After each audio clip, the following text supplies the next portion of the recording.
grande mobilisation de soutien au pays de l'AES à Sikasso, les populations sont sorties massivement pour démontrer leur soutien aux trois pays, Mali, Niger, Burkina Faso. Lancement des travaux de réaménagement, le président de la transition lance les travaux routiers à Kati, c'était hier. Voilà, c'était les titres, mesdames et messieurs, bonsoir et bienvenue aujourd'hui 10 février 2024.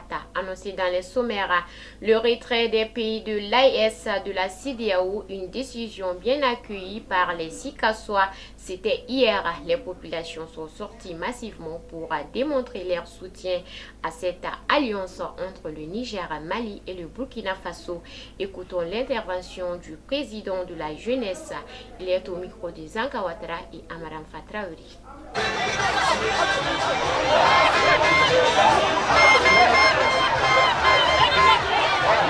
Célébrer cette courageuse décision historique, mais aussi pour exprimer notre soutien sans faille aux trois présidents, celle son Excellence le capitaine Ibrahim Traoré, le colonel Assimi Goïta, le général de brigade Abdraman Tchani.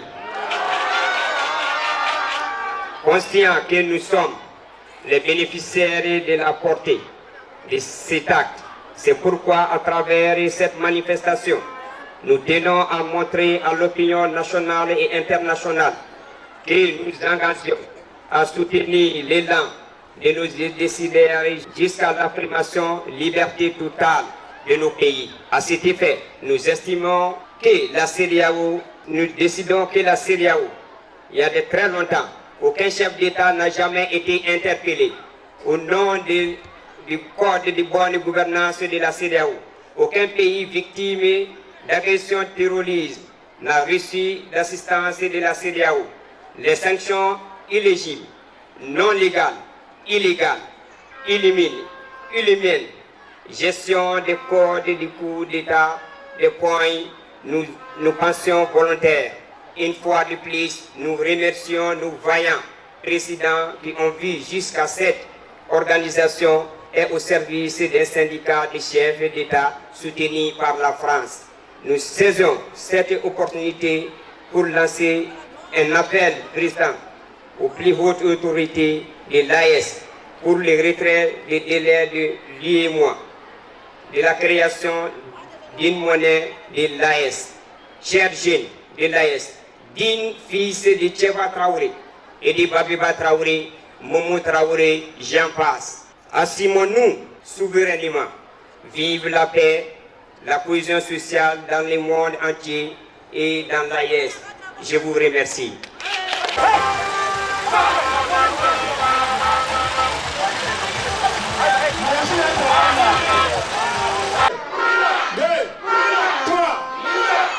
Que disent les populations sur le retrait des trois pays de la CEDEAO? Écoutons quelques réactions. Étant donné que le Niger, le Mali et le Burkina Faso vivent quasiment les mêmes réalités, donc ce retrait de ces trois pays de la CEDEAO et la formation ou la constitution de cette alliance-là des États du Sahel, je pense que c'est vraiment une très belle initiative et ça va permettre à ces trois pays de s'assumer sur plusieurs plans, de s'assumer, de voler de leurs propres ailes au fait, de ne plus se poser sur quelqu'un ou se reposer sur quelqu'un pour avoir ce que les peuples recherchent. Donc, ils sont les seuls à savoir de quoi ces peuples-là ont véritablement besoin. Donc, ils sont les seuls à savoir quelle solution préconiser pour qu'on puisse sortir de cette situation-là. Donc, je suis vraiment très contente et je félicite nos trois autorités et je souhaite bon vent à cette alliance-là.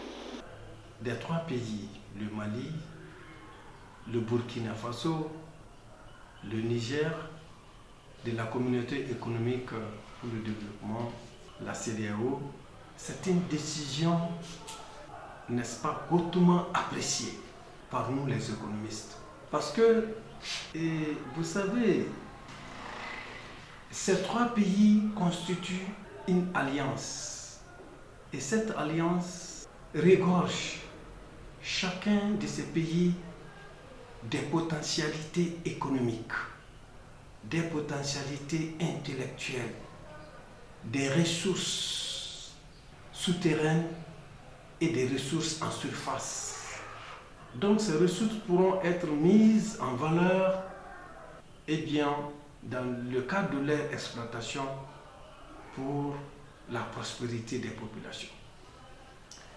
Et il ne faut pas avoir peur. Moi, je l'ai dit déjà, il ne faut pas avoir peur. C'est juste une redéfinition, n'est-ce pas, de nos relations. C'est sûr, ces ensembles vont demeurer indispensablement liés. Mais seulement, il va y avoir l'initiative des nouvelles directives qui seront définies et qui permettront maintenant de décerner nos accords, c'est-à-dire que les accords bilatéraux qui vont nécessairement exister entre nous. Bon, pour les 3 pays qui se sont donné la main, vraiment je suis très contente que nous sortons de la CEDEAO. Parce que depuis lors, on était dans les difficultés. Donc si les 3 pays, le Mali, le Niger, le Burkina Faso se sont donné la main, ça m'a fait beaucoup plaisir. Moi-même, je peux prendre l'exemple sur moi-même. Je suis burkinabé. Donc, je suis mariée au Mali dans la fonction publique. Donc, c'est un exemple pour moi-même. Donc, je les souhaite bon courage et bonne continuité. L'alliance de 3 pays-là, franchement, ça dit que ça va nous donner beaucoup de développement. Parce que, vu la situation du pays, le Mali est un pays riche. Nous, on a beaucoup de choses, ça dit que chez nous ici. Si on a accepté l'alliance là, ça va nous donner beaucoup de choses et ça va développer aussi notre pays, franchement. Nous restons toujours dans le cadre des pays de l'AES. Madame le gouverneur n'a pas manqué de mots pour encourager les Sikassois et féliciter les autorités de la transition. Elle était au micro de Oumou Diarra, Amaranfa Traoré et Ami Bamba.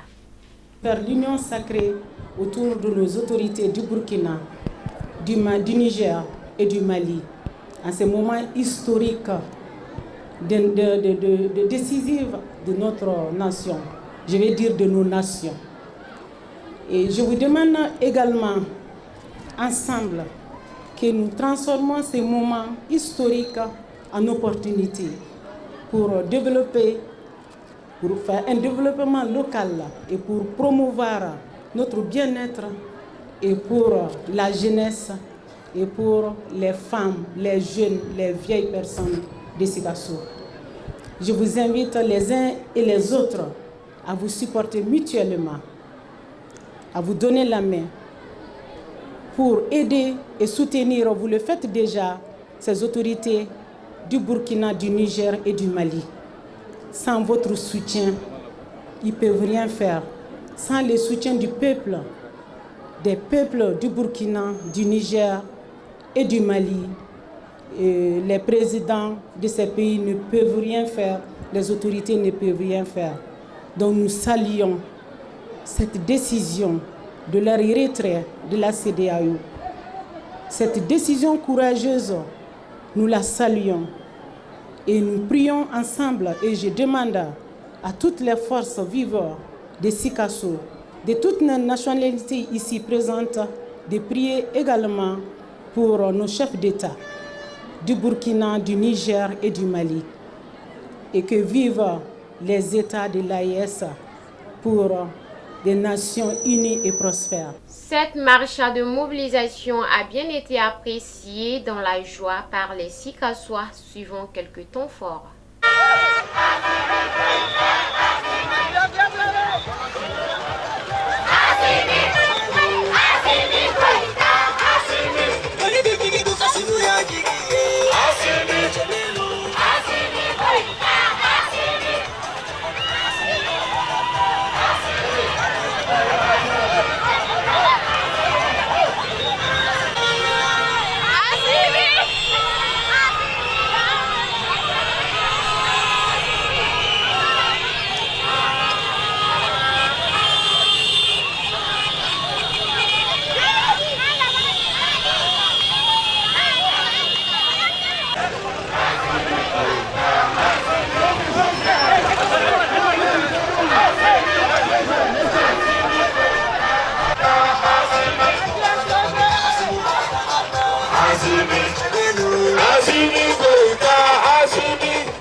Annoncé également dans les sommaires, le président de la transition, le colonel Assimi Goïta, a lancé hier les travaux de réaménagement de la RR9 et des voies stratégiques à Kati sur le champ d'exercice des femmes. La cérémonie a été marquée par la présence du Premier ministre, du président du Conseil national de transition et plusieurs membres du gouvernement de la transition.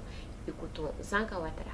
Après les salutations du secrétaire général de la mairie de la commune de Kati qui a souligné l'importance des infrastructures routières pour le développement du Mali, le président de la transition a exprimé sa reconnaissance envers les autorités locales, la population et les partenaires présents. Il a également souligné que le projet d'aménagement comprenant la réalisation des voies 2x2 voies de plusieurs sections importantes est conforme à la vision de la transition concernant la modernisation de toute la ville et de doter le pays d'infrastructures routières adéquates. Le président Goïta a aussi souligné que ces travaux d'aménagement contribueront à assurer la fluidité des accès routiers et garantir la sécurité des usagers. Il a appelé la population à soutenir l'entreprise chargée des travaux et à remercier la ministre des Transports et des Infrastructures ainsi que ses collaborateurs pour leur engagement dans la concrétisation de ces projets. Dans son discours, Mme Dambélé Madina Sissoko a aussi salué la mobilisation de la population et l'intérêt porté par le président de la transition au projet d'aménagement. Elle a souligné que ce projet d'un coût global d'environ 95 milliards de francs CFA est entièrement pris en charge par le budget national. Madame le ministre a mis en avant les priorités assignées par le président de la transition au développement des infrastructures de transport et a exprimé la détermination du gouvernement à répondre aux besoins de la population en matière d'infrastructures routières. Elle a informé que les travaux seront exécutés par l'entreprise Covec Mali avec une vigilance accrue sur la qualité et le respect des délais contractuels. Le projet présenté dans son ensemble vise à moderniser les axes routiers et à améliorer la qualité de vie des citoyens. Il devrait être réalisé dans un délai de 3 ans, contribuant ainsi au développement durable du Mali. Avant de clôturer ces bulletins d'information, le Premier ministre Dr Choguel Kokala Maïga a lancé la 20e édition du Festival sur le Niger.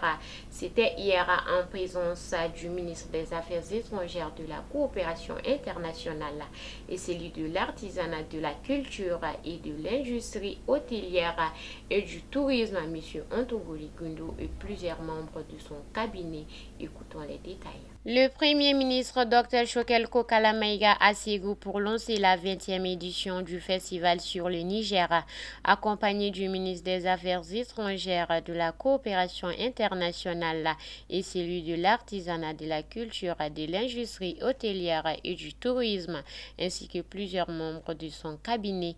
Le Premier ministre s'est rendu ce jeudi 1er février 2024 à Ségou, où il a été bien accueilli sur la place de l'Indépendance par une foule. C'est en effet par des vivants et formules comme Mali Mali, AES maintenant et pour toujours que les manifestants ont apporté leur soutien à la décision des 3 pays de l'AES de se retirer sans délai de la CEDEAO. Plusieurs intervenants ont salué l'attachement du ministre à leur ville, une vie qui en retour a fait de lui un citoyen d'honneur. La distinction lui a été remise par le maire de la commune urbaine. C'est donc un ministre comblé et fier qui est revenu sur la circonstance qui ont motivé le retrait du Mali et de l'accord pour la paix et la réconciliation nationale issu des processus d'Alger et de la CEDEAO. L'ère est désormais à la prise de conscience pour tous les Maliens afin de faire distinction entre le vrai patriote et un bon citoyen prêt au sacrifice et les opportunités de tout poil qui n'existent pas à s'enrichir sur la misère du peuple. Il a félicité M. Mahmoud Dafé, l'initiateur du festival dont le rêve de faire de Ségou la capitale culturelle du Mali est en train de se réaliser après la ville de Mopti qui a accueilli la dernière biennale artistique et culturelle et qui se trouve être l'invité d'honneur du festival. C'est la capitale du royaume Bamara qui déploie aujourd'hui ses fastes. Pour rappeler, le Mali est un et indivisible et surtout est éternel. Voilà, c'est tout pour ce soir, mesdames et messieurs. Merci de nous avoir suivis et bonne suite de programme sur Kenneth TV. Qu'Allah bénisse le Mali.